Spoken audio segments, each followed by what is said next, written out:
This is HorseRacingNation.com handicapper Jared Horak with your video feature race of the week. This week's feature race, we're actually going to preview next Saturday's Preakness Stakes.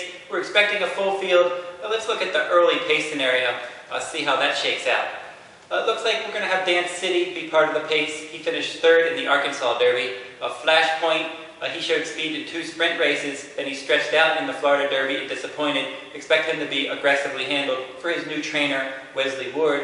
Shackelford, who set the pace in the Florida Derby and the Kentucky Derby, he'll definitely be up and be part of the early pace as well. The horse is stalking the pace. Astrology, he did not run in the Kentucky Derby. He ran in 2 other races, prep races, but he just wasn't ready for the big race. But now he's joined the Triple Crown Trail. He's going to be up there on the pace. A midnight interlude for Bob Baffert if he decides to run in this spot. He's a stalker. Mr. Commons for trainer John Sheriff is going to come in from Southern California. He's definitely going to be stalking the pace, along with Mucho Macho Man, who finished third in the Kentucky Derby, and he typically shows a good tactical speed. Horse is going to do their late running. Animal Kingdom, your Kentucky Derby winner, Dialed In will be coming from off the pace. He'll probably be coming from last, as he usually does. King Kanji as well will be running from off the pace. A few other horses that are expected to run in the Preakness Stakes. Norman as Bjornsson is probably going to run in it. And then Concealed Identity is going to be your local hope from Maryland. He's also expected to run. A Sway Away, who also ran in the Arkansas Derby. He finished 4th in that race. He's going to run. He either likes to stalk the pace or come from well off the pace.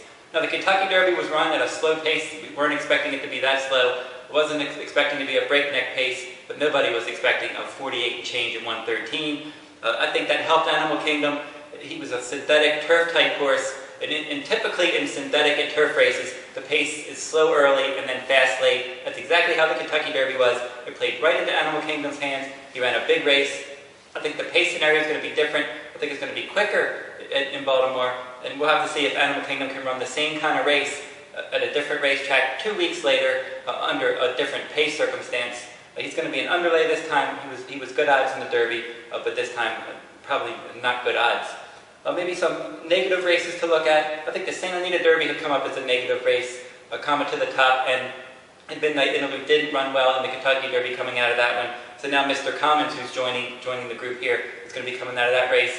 I think he has a lot of potential to be good in the future. I'm just not sure this is the right time for him. But never underestimate John Sheriff. He's one of the best trainers in the country. And if he's running in this race, he must think he has a shot. The Florida Derby seems to have come up a little bit negative.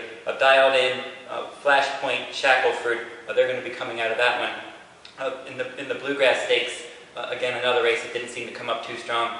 King Kanji will be one exiting that one. I think one of the quicker prep races, and possibly a key one, the Arkansas Derby. Now, Arch had no shot in the Kentucky Derby. His saddle slipped. He had all kinds of problems. He ended up retiring and having surgery. He was injured. But the second place finisher in the Arkansas Derby, Nero, came back and flattered that race by running second in the Kentucky Derby. Now, a couple horses coming out of the Arkansas Derby, Dance City and Sway Away. I think they're both contenders in this next race. And then also a horse that he ran in the Kentucky Derby that ran well, like Mucho Macho Man, the youngest member of the field. He's one that could move forward.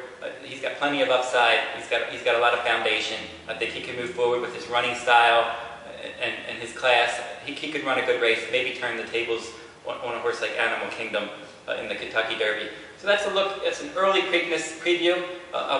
And right now we're going to talk about the Super Screener. If you bought the Kentucky Derby Super Screener, I'm sure you were pleased. Many satisfied customers hit the trifecta in the Kentucky Derby. And I think this full field Preakness, it's perfect for the Super Screener. So if you go over to superscreener.com, you can learn a lot more about the product. And if Mike Shuddy does anything like he did in the Kentucky Derby, I'm sure you're going to be very pleased with it. And he did a great job with Kentucky Derby Day. And then also, if you would support Horse Racing Nation by subscribing to TVG.